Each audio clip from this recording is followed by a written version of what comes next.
ನುಡಿಸಿದನು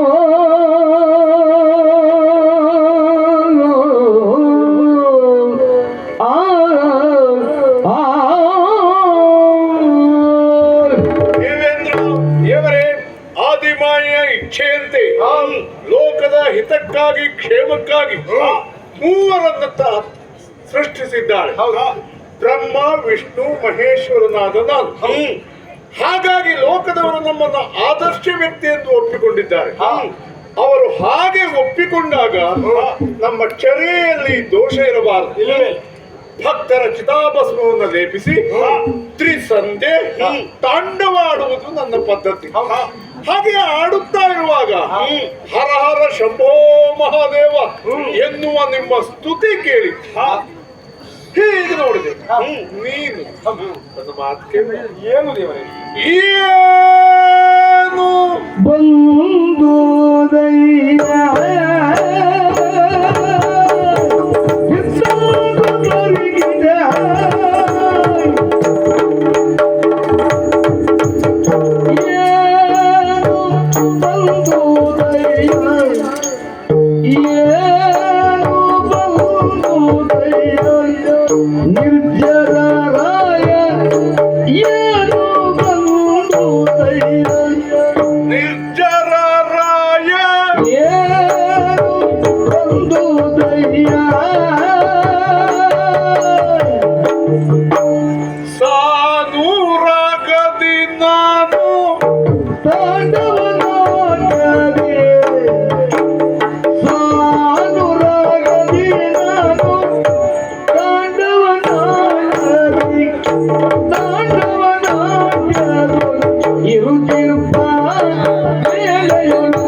ಏನು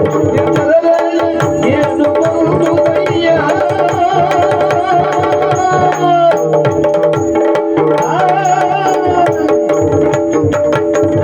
ನೀನು ಕೈಲಾಸಕ್ಕೆ ಬರುವುದೇನು ಹೊಸದಲ್ಲ ಅಲ್ಲವೇ ಅನೇಕ ವೇಳೆ ಕಷ್ಟಕ್ಕೊಳಗಾದಾಗ ಅದನ್ನ ವಿರೋಧಿಸುವುದಕ್ಕೆ ಸಾಧ್ಯವಾಗದೆ ನೀನು ಕೈಲಾಸದವರೆಗೆ ಬರುವುದು ಆದ್ರೆ ಇವತ್ತು ನನಗೊಂದು ಖಂಡಿತ ಗೊತ್ತಾಯ್ತು. ಏನು? ಬಹುಶಃ ದೇವಲೋಕದಲ್ಲಿ ಗದ್ದುಗೆ ಗುದ್ದಾಟ ಇಲ್ಲ ಇಲ್ಲವೇ? ಅಲ್ವಾ? ಹಾಗಿದ್ರೆ ನೀನು ಇಷ್ಟು ಸಂತೋಷದಿಂದ ಬರುವುದುಂಟು. ನಿರ್ಮಲ ಮನಸ್ಸಿನಿಂದ ನಗು ಮುಖದಿಂದ ಇಲ್ಲಿಯವರೆಗೆ ಬಂದಿದ್ದೀಯ. ಅಲ್ಲ, ಗದ್ದುಗೆ ಗುದ್ದಾಟ ಆದ್ರೂ ನಿನ್ನದೊಂದು ಸೂತ್ರ ಉಂಟು. ಏನು? ಪರಿಶ್ರಮ ವಿಫಲವಾಗಬಹುದು, ಪ್ರಾರ್ಥನೆ ವಿಫಲವಾಗಲಾರದು. ಯಾಕೆ ಗೊತ್ತಾ? ಯಾಕೆಂದ್ರೆ ಅವರನ್ನ ವಿರೋಧಿಸುವ ಶಕ್ತಿ ನಿನಗಿಲ್ಲದೆ ಇದ್ದಲ್ಲಿ ನಮ್ಮಲ್ಲಿ ಬಂದು ಪ್ರಾರ್ಥನೆ ಮಾಡುವುದು. ಪ್ರಾರ್ಥನೆ ವಿಫಲವಾಗಲಿಲ್ಲವೇ ಇಲ್ಲ. ಆದ್ದರಿಂದ ಇವತ್ತು ನೀನು ಬಂದದ್ದು ಯಾಕಾಗಿ ಅಂತ ಕೇಳಬಹುದೇ? ಆಲಿಸಬೇಕು ದೇವರೇ. ಪರಮೇಶಲಾಲಿಸೈ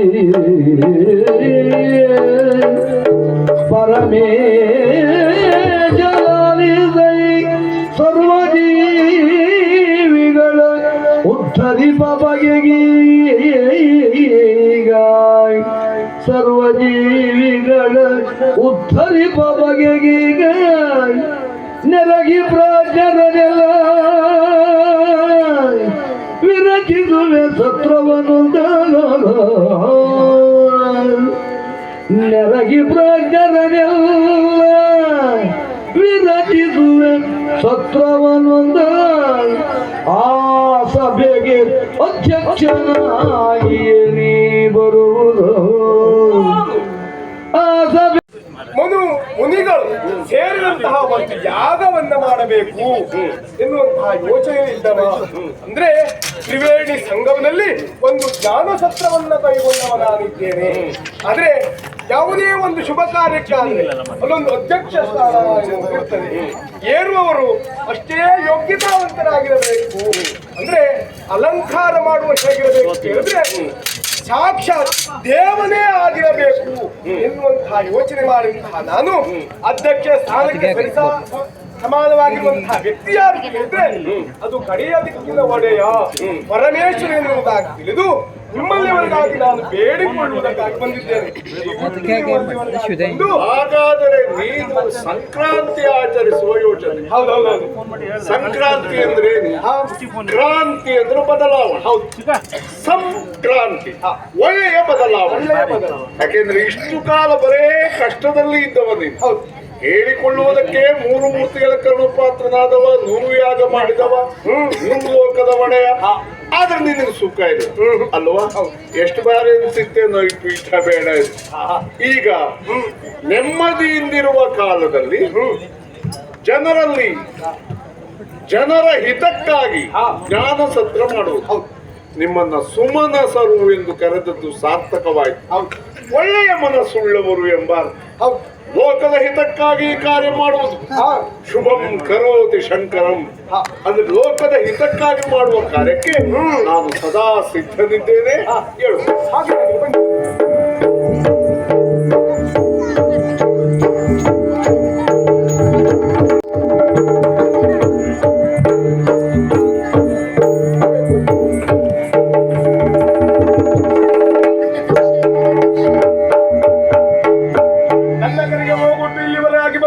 ಅಧ್ಯಕ್ಷ ಸ್ಥಾನ ಪೀಠವನ್ನ ಏರಿದವರು ನೀವಿದ್ದೀರಿ, ಬಹಳ ಸಂತೋಷವಾಯಿತು. ಆದ್ರೆ ಏರಿದ್ದು ಅಧ್ಯಕ್ಷ ಸ್ಥಾನ ಅಲ್ಲವೇ? ಜ್ಞಾನದ ಸತ್ರದ ಕುರಿತಾಗಿ ಒಂದೆರಡು.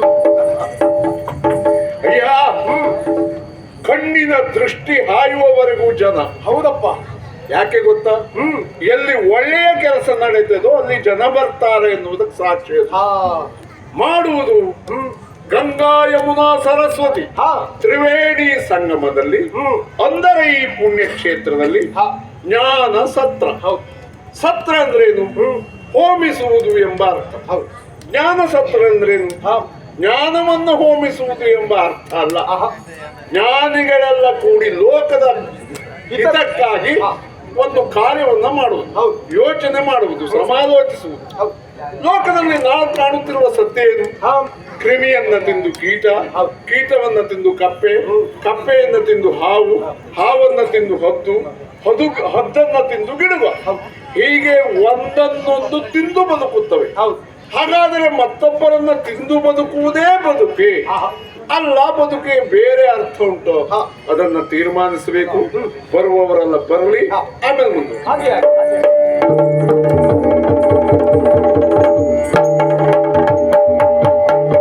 ಒಂದು ದಿನ ಸ್ವಪ್ನದಲ್ಲಿ ನೆರೆದುದು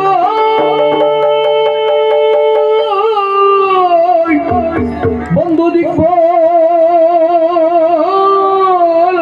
ಸುಮನದ ಸಂದಣಿಗಳೊಪ್ಪಿರುವ ಸಭೆಗೆ, ಸುಮನದ ಸಂದಣಿಗಳೊಪ್ಪಿರುವ ಸಭೆಗೆ ದಕ್ಷಿಣ ಇದ್ದಂತೆ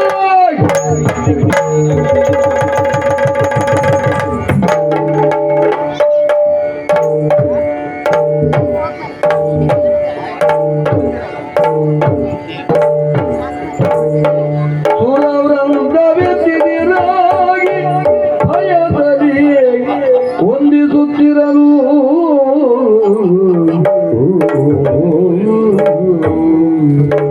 ದಕ್ಷ ಪ್ರಜಾಪತಿಗಳಿಗೆ ಮೊದಲಾಗಿ ಬಲಿಸಿಕೊಳ್ತಾ ಇದ್ದೇನೆ.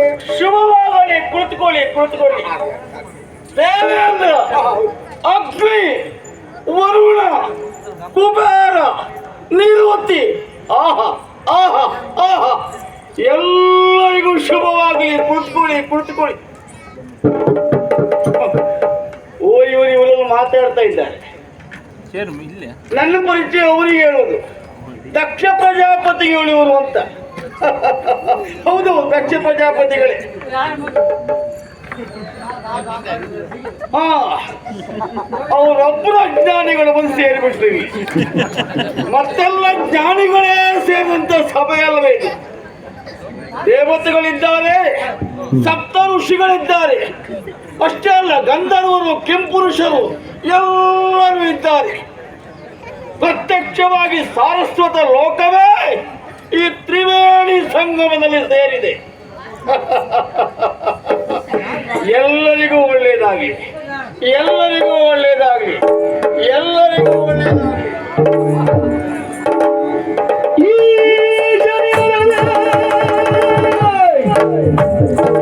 ಈಶಾನ ಹೇಳದೆ ಚಂದ್ರದಿ ಕುಳಿತಿರಲು ಕಂಡ ದಕ್ಷ ಹಂದಿಗೊಂಡ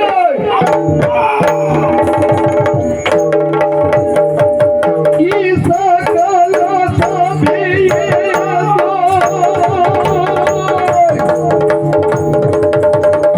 ಈ ಸಕಲ ಸಭೆಯೇ ಈ ಸಕಲ ಸಭೆಯೇ ಇದಿರ್ಕೊಂಡು ಎರಗಿರಲು ಇದಿರ್ಗೊಳ್ಳು ತೆರಗಿರಲು ಈ ಸಕಲ ಸಭೆಯೇನು ಇದಿರ್ಗೊಳ್ಳು ಎರಗಿರಲು ಇದಿರ್ಗೊಳ್ಳು ಎರಗಿರಲು ಏಳೋ ದಿಗಳಿ ಸದಾ ಶಿವನು ಇವ ಏಳೋ ದಿಗಳಿ ಈ ಸದಾ ಶಿವನು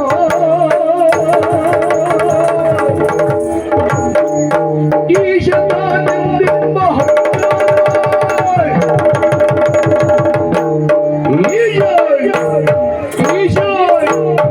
ಈಶನಾನಂದೆಂಬ ಹಂಗಾರದಿಂದಿವಗೆ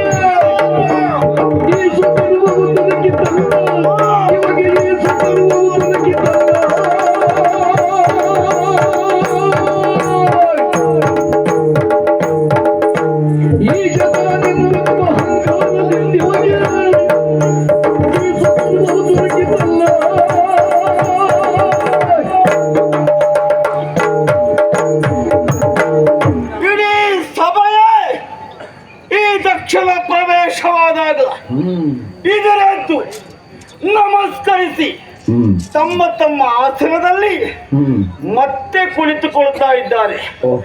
ಹಾಗೆ ಎಲ್ಲರನ್ನ ಮನ್ನಿಸುತ್ತಾ ಮನ್ನಿಸುತ್ತಾ ಬಂದ್ರೆ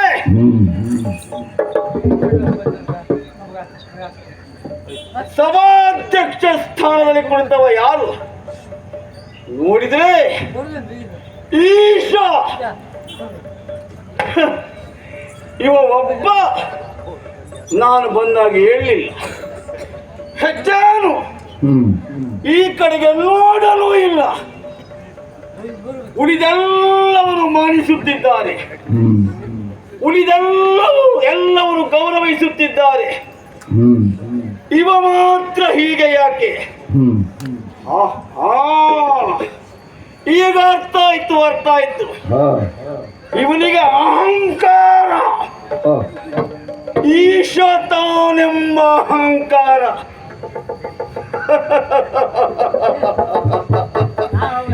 ಯಾವುದಕ್ಕ ಈಶವ? ನಾವೆಲ್ಲ ಕೇಳಿದ್ದೇವೆ, ಮನುಜನಿಗೆ ಈಶ ಮನುಜೇಶ, ರಕ್ಕಸನಿಗೆ ಈಶ ರಕ್ಕಸೇಶ, ಧನುಜನಿಗೆ ಈಶ ಧನುಜೇಶ, ದೇವತೆಗಳಿಗೆ ಈಶ ದೇವೇಶ, ಮಂಗಗಳಿಗೆ ಈಶ ಮಂಗೇಶ. ಇವ ಯಾರಿಗೆ ಈಶ? ಏನು ದೊಡ್ಡವ ಇವ? ಏನ್ ನನ್ನ ಅಪ್ಪನಷ್ಟು ದೊಡ್ಡವನೇವ? ನನ್ನ ಅಪ್ಪ ಯಾರು ಹೇಳು? ಸೃಷ್ಟಿಕರ್ತ ಬ್ರಹ್ಮದೇವ, ಈ ಪ್ರಪಂಚದಲ್ಲಿ ಹುಟ್ಟಿಸುವ ದೊಡ್ಡವ. ಬಿಡಿ, ನಮ್ಮ ಅಜ್ಜ ಕಾಪಾಡುವ ಶ್ರೀಮನ್ನಾರಾಯಣ ಪಾಲನಾಕರ್ತೃ. ಏನು ಅವನಷ್ಟು ದೊಡ್ಡವನೇವ? ಇವನ ಕೆಲಸ ಎಂಥದ್ದು? ಕೊಲ್ಲುವುದು, ಲಯಗೊಳಿಸುವುದು. ಹಾಗಾದ್ರೆ ಸೃಷ್ಟಿಯಲ್ಲಿ ಲಯ ಮಾಡುವ ದೊಡ್ಡವನ. ಆದರೂ ಇವನಿಗೆ ಅಹಂಕಾರ. ಅಹಂಕಾರದ ಗಿರಿಯನ್ನು ಏರಿ ನಾನು ಬಂದಾಗ ಮಾನಿಸದೆ ಈ ರೀತಿಯ ಕುಳಿತುಕೊಂಡಿದ್ದಾನೆ. ಕುಳಿತಿದ್ದಲ್ಲಿ ಜ್ಞಾನ ಸತ್ರದ ಅಧ್ಯಕ್ಷೀಯ ಪೀಠ ಇವನಿಗೆ. ಈ ಲೋಕದಲ್ಲಿ ಕೆಲವು ಮಂದಿ ಹಾಗೆ ಪೀಠಕ್ಕಾಗಿ ಹಪಾಪಿಸುವ ವ್ಯಕ್ತಿಗಳೇ ಬಹಳ. ಜೊತೆಯಲ್ಲಿ ಅವನಿಗೆ ಭಯವೂ ಇರ್ತದೆ, ಎಲ್ಲಿಯಾದ್ರೂ ಜಾಗ ಬಿಟ್ಟರೆ ಮತ್ತೊಬ್ಬರು ಬಂದು ಕೂತ್ಕೊಂಡು ಬಿಟ್ರಿ ಅಂತ. ಇವನಿಗೆ ಬಹುಶಃ ಅದೇ ಭಯವ. ಅದಲ್ಲದೆ ಇವ ಪೀಠ ಭದ್ರನೋ ಭದ್ರ ಪೀಠನೋ ಎರಡೂ ಅಲ್ಲವ. ಆದ್ರೂ ಇಷ್ಟೊಂದು ಅಹಂಕಾರ ನನ್ನಡೆಗೆ ನೋಡುತ್ತಿಲ್ಲ. ಬಿಡಿ, ಹಾಗಾದ್ರೆ ನಾನು ಬಂದಾಗ ಎಂತೂ ನಿಂತು ಗೌರವ ಕೊಡಬೇಕೆಂಬುದಾಗಿಲ್ಲ. ಅದೊಂದೇ ಗೌರವವೂ ಅಲ್ಲ, ಅದೊಂದೇ ಮಾನಿಸುವುದು ಅಲ್ಲ. ಅದು ಯಾವುದು ಇವನಲ್ಲಿ ಆಗದೆ ಇದ್ರೆ ಒಂದು ಬೇರೆ ದಾರಿಯನ್ನು ಯೋಚಿಸುವುದಿತ್ತಲ್ಲವ.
ಓಯ್ ಈಗ ಬಂದ್ರ ಅಂತ ಒಂದು ಮಾತಾಡ್ಬೋದಿತ್ತಲ್ಲ. ಹಾಗೆ ಬಂದ್ರ ಕೇಳಲಿಕ್ಕೆ ಅಥವಾ ಹೋಯ್ ನಮಸ್ಕಾರ ಅಂತ ಹೇಳಲಿಕ್ಕೆ ಇವನ ನಾಲಿಗೆಗೆ ಬಂದ ಕುಂದೇನು ಯಾವತ್ತು ಇವನನ್ನು ಹೊತ್ತು ತಿರುಗಾಡುತ್ತಿರುವಂತ ಬಸವ ಇವನ ನಾಲಿಗೆಯನ್ನ ಮೆಟ್ಟಿತ ಅಲ್ಲ, ಇವನ ನಾಲಿಗೆಯ ಮೇಲೆ ಮುಳ್ಳಿನ ಮರ ಬೆಳೆಯಿತ. ಬೇಡ, ಮಾತಾಡುದು ಬೇಡ. ಅಧ್ಯಕ್ಷ ಅಲ್ಲೇ ಕುಳಿತಲಿಂದಲೇ ಒಂದು ನಗು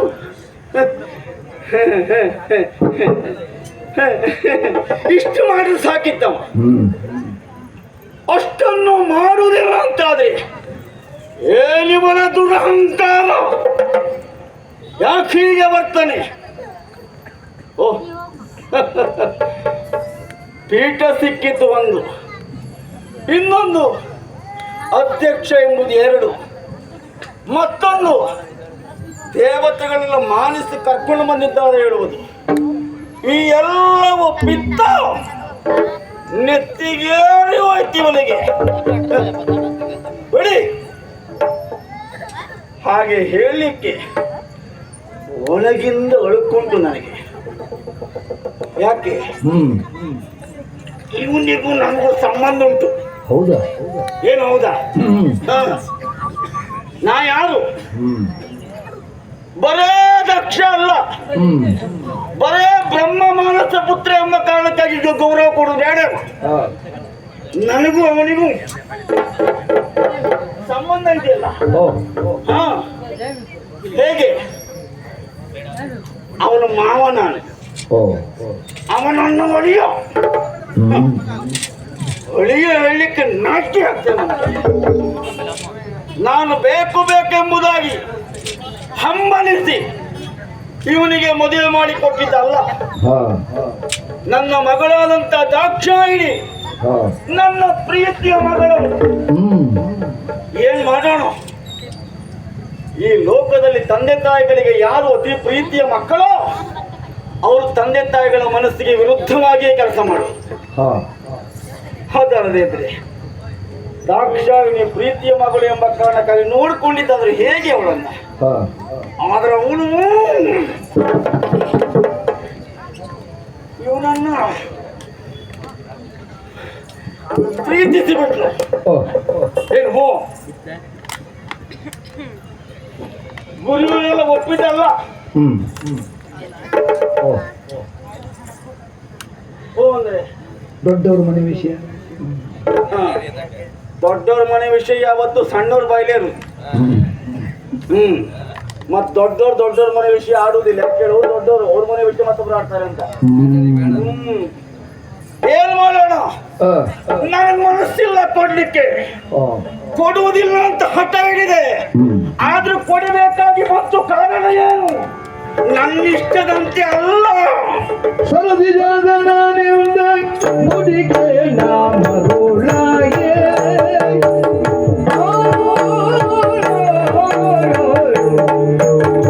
ಸರದಿ ಜಾಗನಿಂದ ಮುಡಿಗೆ ಮರುಳಾಗಿ ನುಡಿಗೆ ನಾಮರುಳಾಗಿ ಕರಳೆಯ ಕೊಟ್ಟಲಿರ ಎಲ್ಲ ಬರನೆಯ ಕೊಟ್ಟೆ ನಿರಧಿರ ನಿರಧಿರ ನಿರಧಿರ.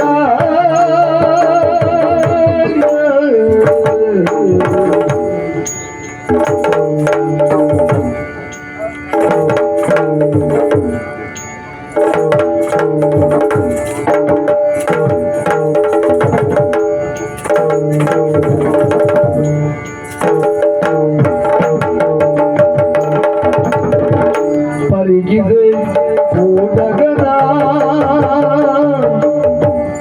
ಪರಿಗಿದೆ ಕೂಡಗನ ಕೈಗೆ ಮಾಲೆಯ ನಿತ್ತ.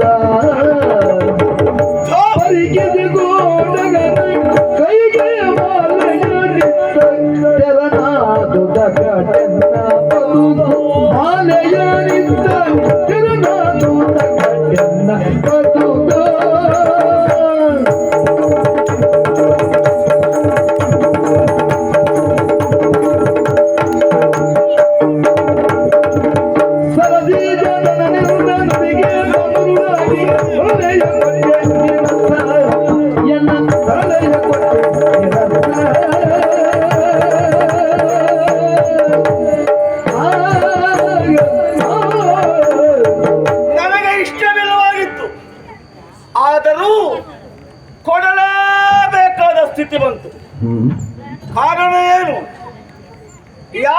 ಹೇಳಿದ್ದಲ್ಲ.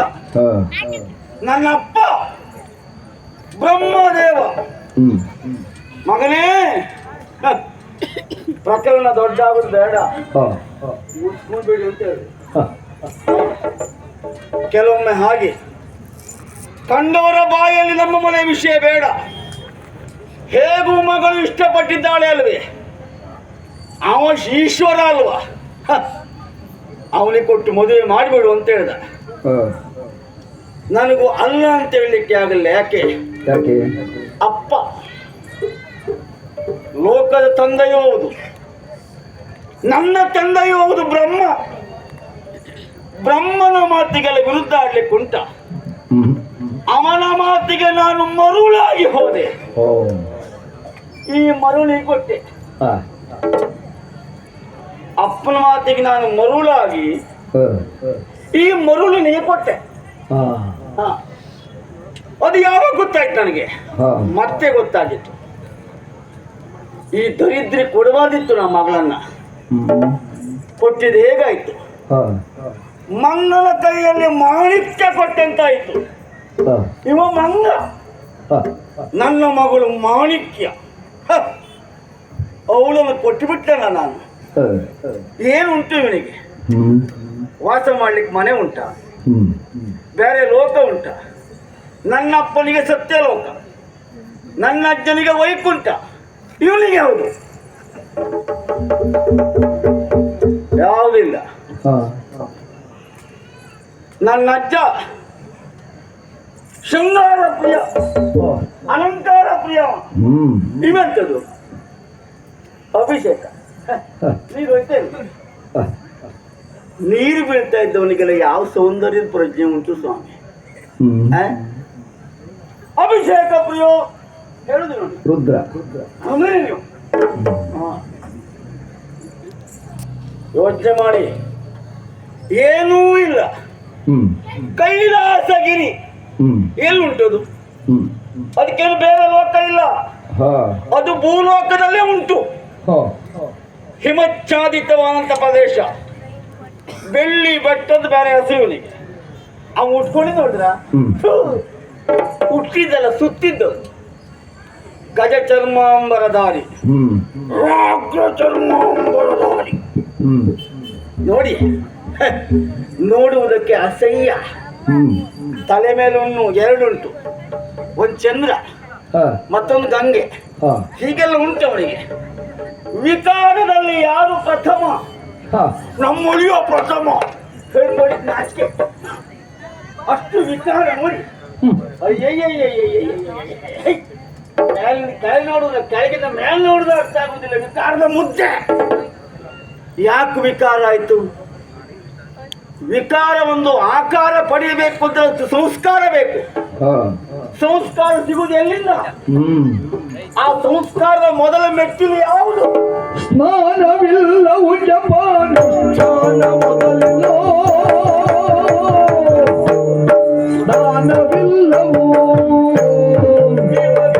ಸ್ನಾನವಿಲ್ಲವು ಜಪಾನುಷ್ಠಾನ ಮೊದಲಿಲ್ಲೋ, ಸ್ನಾನವೆಂಬ ಶಾನವ ಸ್ವಾಂಗಾಯ್, ಸ್ನಾನವೆಂಬ ಶಾನವ ಸ್ವಾಂಗಾಯ್, ಸೈನಿಕ ಪಿಶಾಚ ಭೂತಗಳು, ಸೈನಿಕ ಪಿಶಾಚ ಭೂತಗಳು ತಮ್ಮಂತನವ ಏನರಿವ ಈ ದುರಾತ್ಮಕರು.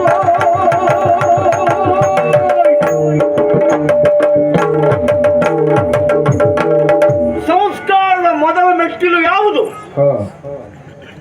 ಸ್ನಾನ. ಹ್ಮ್. ನೀವು ಮಾಡ್ತೇವೆ ನಾವು. ಮಾಡ್ತೇವೆ. ಅದು ಇವನಿಗುಂಟ? ಇವನಿಗುಂಟ? ಇಲ್ಲ, ಸ್ನಾನವೇ ಇಲ್ಲ. ಓ. ಸ್ನಾನ ಇಲ್ಲದೆ ಇದ್ದ ಮೇಲೆ ಹ್ಮ್. ಮತ್ತವನಿಗೆ ಸ್ಥಾನ ಇರ್ತದ? ಹಾ. ಸ್ನಾನವೂ ಇಲ್ಲ, ಸ್ಥಾನವೂ ಇಲ್ಲ. ಹಾ. ಯಾವ್ದಿವನು ಸ್ಥಾನ? ಹಾ. ಇರುವುದಾದ್ರೆ ಎಲ್ಲಿಯೂ? ಹಾ. ಸ್ಮಶಾನ. ಹಾ. ಹೇ, ಸುಡುಗಾಡು. ಹಾ. ಸ್ಮಶಾನವೇ ಇವನ ವಾಸಸ್ಥಾನ. ಹ್ಮ್. ನೋಡಿ, ಒಂದಿಷ್ಟು ಹೊಗಳುವ ಭಟರಿದ್ದಾರೆ, ಹಾ ಅವ್ರು ಹೇಳ್ತಾರೆ ಭಸ್ಮ ಅವ ಹಚ್ಕೊಂಡಿದ್ದು ಭಸ್ಮನ ಅದು ಹಾ ಬೂದಿ ಬಡುಕ ನೋಡಿ. ಹಾಗಾದ್ರೆ ಸ್ನಾನ ಇಲ್ಲ, ದಾನ ಇಲ್ಲ, ಜೊತೆಯಲ್ಲಿ ಸ್ಮಶಾನ ವಾಸಿ. ಇಂಥವನನ್ನು ನಾನು ಒಳಿಯಾಗಿ ಕಾಯುವ ಸ್ಥಿತಿ ಬಂತಲ್ಲ. ಇಂಥವನಿಂದ ನನಗೆ ಅವಮಾನವಾಗುವ ಕಾಲ ಬಂತು ನೋಡಿ. ಹಾ ನನ್ನ ಸ್ಥಾನವ ಇವನೇನು ಅರಿವ. ಹಾ ಹಾಗಾದ್ರೆ ಏನೂ ಅಲ್ವ ಇವ, ಹಾ ಸ್ವಲ್ಪ. ಹೇಗೆ ಇವನನ್ನು ಪೂಜೆ ಮಾಡೋರಿದ್ದಾರೆ. ಯಾರು? ಇವನನ್ನು ಪೂಜೆ ಮಾಡೋರು ಎಂತವರು? ಇಂಥವರು. ಅಸುರರ ವಿಮಾನಗಾರಿಗಳು,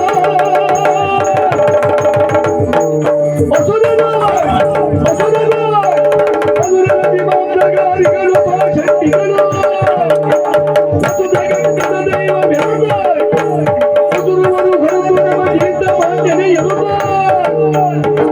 ಸಭೆಯಿಂದ ಪುರವಂತೆ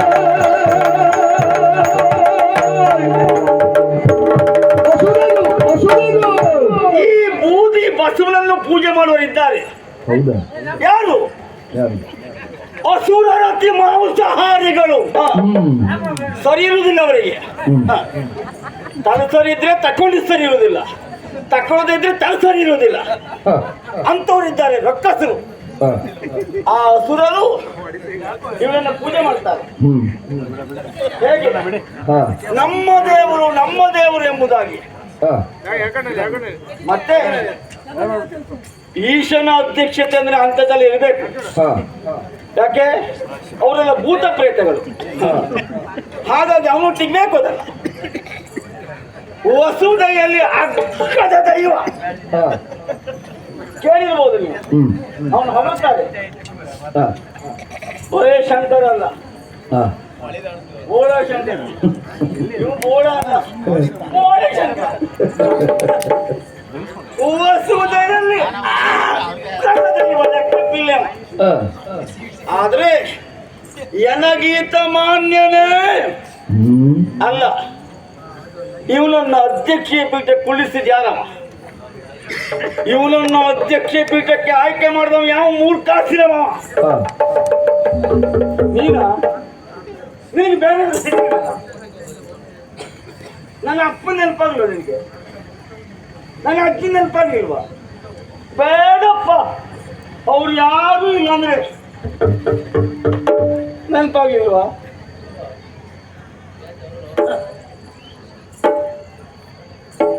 ಈಶನ ಅಧ್ಯಕ್ಷೆಯ ಈ ಜ್ಞಾನ ಸತ್ರಕ್ಕೆ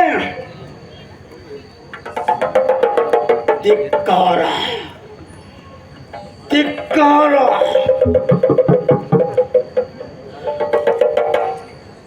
ನನ್ನನ್ನು ಮಾತಾಡ್ಸೋದಿಲ್ವಲ್ಲ, ನನ್ನ ಕಡೆ ನೋಡ್ಲೂ ಇಲ್ವಲ್ಲ. ಇಂಥ ಸಭೆಯಲ್ಲಿ ನಾನಿರುವುದಿಲ್ಲ ಅಂದೆ.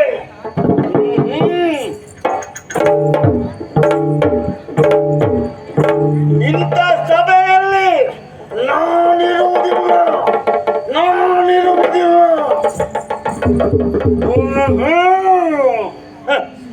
ಸಭೆಯಿಂದ ಹೊರಟೆ,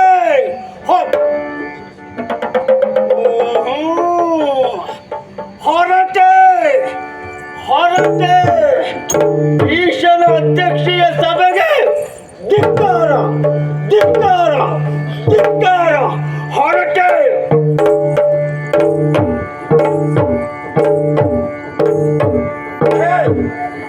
ನಾ ಹೊರಟೆ ಅಂದೆ ಅಂದ್ರೆ ಹೋಗ್ಬನ್ನಿ ಅಂತನಾ? ನಾನು ಹೋಗ್ತೇನೆ ಅಂದೆ. ಸಭೆಗೆ ಧಿಕ್ಕಾರ.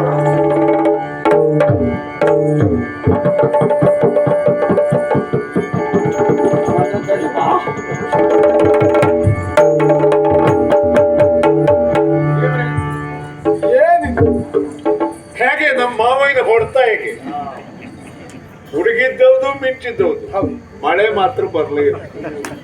ಅಲ್ಲದೆ ಇದ್ರೆ ಪಾಪ ಕೂತ್ಕೊಂಡ ಅಷ್ಟು ಇಷ್ಟ ಅಲ್ಲ.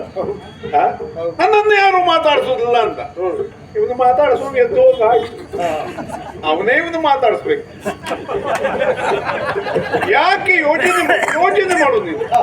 ಈಗ ಅವ್ನು ನನಗೆ ಇಷ್ಟೆಲ್ಲ ಬೈದ್ನಲ್ಲ, ಅವನು ನನಗೆ ಬೈತಲ್ಲ, ನಿನಗೆ ಮಾತ್ರ ಅದು ಗೊತ್ತಾಗ್ಲಿಲ್ಲ.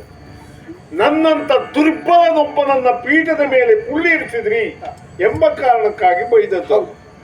ಹೇಳಿಕೊಡ್ಲಿ ಬಿಡಿ, ಅವನು ಕೊಟ್ಟ ಕಾರಣಗಳ ನಗು ಬರುತ್ತದೆ. ಮತ್ತೆ ಹೋಗುವಾಗ ಹೇಳದ್ದು ಇನ್ನೂ ನೆನಪಿ ಬರುವುದು, ನಾ ಹೋಗ್ತೇನೆ. ಈ ಭೂಲೋಕದಲ್ಲಿ ಅತೃಪ್ತರ ಹಾವಳಿ ಪಾಪ ಸಮಾಧಾನವೇ ಇಲ್ಲ. ನನ್ನ ಅಜ್ಜನ ಕರೆಬಹುದು, ನನ್ನ ಅಪ್ಪನ ಕರೆಬಹುದು, ನಾನಿದ್ದೇನೆ. ಹೇಗೆ ಹೇಳು? ಈ ಭೂಲೋಕದ ಕೆಲವರೆಲ್ಲ ಹೇಳಿದ್ಲು ನಾನು ಮಂತ್ರಿ ಪದವಿ ಆಕಾಂಕ್ಷಿ ಅಂತ, ಆ ಜಾತಿಯ ಅಲ್ಲದೆ ಇದ್ರು ಮೊದಲನೇದಾಗಿ ನಾನು ಎದ್ದು ಮಾತನಾಡಿಸಲಿಲ್ಲ ಎಂಬ ಕಾರಣಕ್ಕಾಗಿ ಸಿಟ್ಟು ಅಲ್ವಾ? ಇವು ಜೀವನದಲ್ಲಿ ಸಭೆಗೆ ಹೋದವನು ಯಾವ ಸಭೆಯಲ್ಲಿಯೂ ಅಧ್ಯಕ್ಷ ಹೋಗಿ ಯಾರನ್ನು ಮಾತನಾಡಿಸುವ ಪದ್ಧತಿ ಇಲ್ಲ. ಯಾಕೆಂದ್ರೆ ಆ ಪೀಠದ ಗೌರವ, ಉಳಿದ ಕಾರ್ಯಕರ್ತ ಇರ್ತಾರೆ. ನಾನು ಮಾತಾಡ್ತಿಲ್ಲ ಅನ್ಸಿಟ್ಟು. ಎಂತದ್ದು ನರೇಶ, ರಾಕ್ಷಸೇಶ, ಮಂಗೇಶ, ಮತ್ತೆ ನಾನು ಯಾರಿಗೆ ಈಶ ಅಂತ ಕೇಳಿದ. ಈಶ ಅಂದ್ರೇನು? ಒಡೆಯ. ಜಗದೀಶ ಎಂದು ಸ್ತುತಿಸುವುದೇ ನನ್ನನ್ನಲ್ವ? ಅದು ಗೊತ್ತಿಲ್ವೋ ಅಥವಾ ಹೇಳಬಾರ್ದು ಅಂತ ಹೇಳಿಲ್ವೋ ನಂಗೆ ಗೊತ್ತಿಲ್ಲ. ಜಗದೀಶ. ಆಮೇಲೆ ಸಂಬಂಧ ಮಾಡಿಕೊಂಡು ನೀವು ಯಾರು ಎದ್ದು ಮಾತಾಡ್ತಿಲ್ಲಲ್ಲ, ಆಗ ಅವನಿಗೆ ನಾ ಒಳಿಯ ಅಂತ ಹೇಳ್ಕೊಂಡ್ರಾದ್ರೂ ಮಾತಾಡ್ತಾರನು ಅಂತ. ನನ್ನ ಒಳಿಯವ, ನಾನು ಮಾವ ಅಂದ. ಬಿಡು, ಇವನಿಂದ ಅದು ಸಹಜ. ಯಾಕೆ ಗೊತ್ತ? ಅವ ಹೆಬ್ಬೆರಳಿನಿಂದ ಹುಟ್ಟಿದವ. ಆದ್ರಿಂದ ಎಲ್ಲಿ ಹೋದ್ರೂ ಗೊತ್ತು. ಕೊನೆಗೆ ಯಾರೂ ಮಾತಾಡ್ಸುದಿಲ್ಲ ಅನ್ನೋದು ಇವನಿಗೆ ಗೊತ್ತಿಲ್ಲ ಅಲ್ವಾ?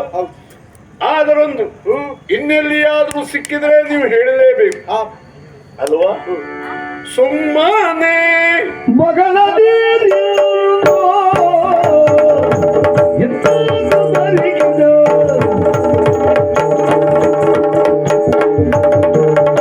ಸುಮ್ಮನೆ ಮಗಳದಿರಿಂದೋ ನಿಜ ಬ್ರಹ್ಮಮಾನದ ಪುತ್ರನಿರುಂದೋ, ನಿಜ ಬ್ರಹ್ಮಮಾನದ ಪುತ್ರನಿರುಂದೋ. ಹೆಮ್ಮೆಯುಳಾಡಲು ಒಮ್ಮೆ ಸೇರಿದೇನು, ಹೆಮ್ಮೆಯುಳಾಡಲು ಒಮ್ಮೆ ಸೇರಿದೇನು. ನಮ್ಮ ತಳ್ಳಿಯೂ ಬೇಡ, ಸುಮ್ಮನೆ ತೆರಳಲಿ.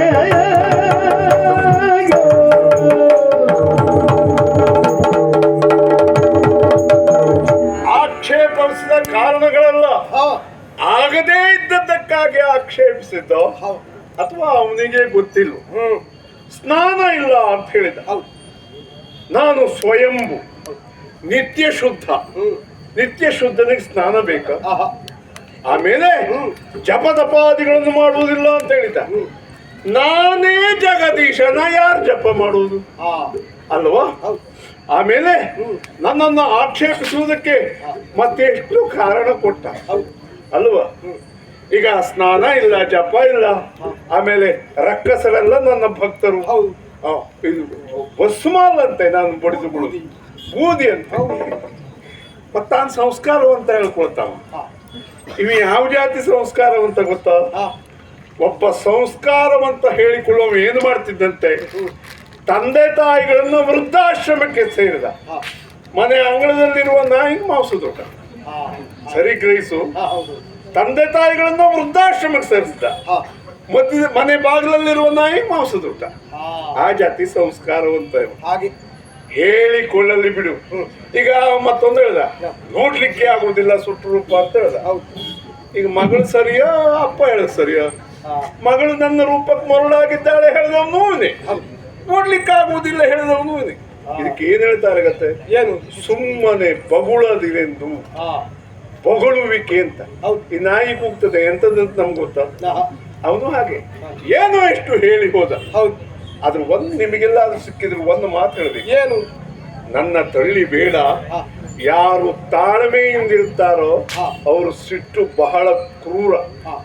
ಒಂದು ಮಾತಿದೆ ಲೋಕದಲ್ಲಿ, ವೀರ ಯುದ್ಧ ಗೆಲ್ತಾನೆ, ರೂಪವು ಗುಣವಂತ ಹೃದಯ ಗೆಲ್ತಾನೆ, ತಾಳ್ಮೆ ಇದ್ದವ ಪ್ರಪಂಚವನ್ನೇ ಗೆಲ್ತಾನೆ ಎನ್ನುವ ಒಂದು ಮಾತುಂಟು.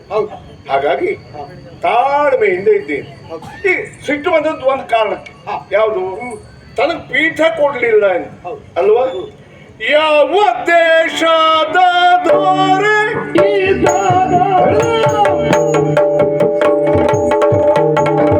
ಯಾವ ದೇಶದ ಎಂದು ಭಾವಶುದ್ಧಿಯೋಳು ಯೋಚಿಸುತ್ತ, ಎಂದು ಭಾವಶುದ್ಧಿಯೋಳು ಯೋಚಿಸುತ್ತ. ಒಬ್ಬನಿಗೆ ಗೌರವಿಸಬೇಕಿತ್ತು, ಒಬ್ಬನಿಗೆ ಸನ್ಮಾನಿತ ಮಾಡಬೇಕಿತ್ತು. ಅವನ ನಡತೆ ಅವ ಲೋಕಕ್ಕಾಗಿ ಮಾಡಿದ್ದೇನು ಅಂತ ಯೋಚಿಸಬೇಕು.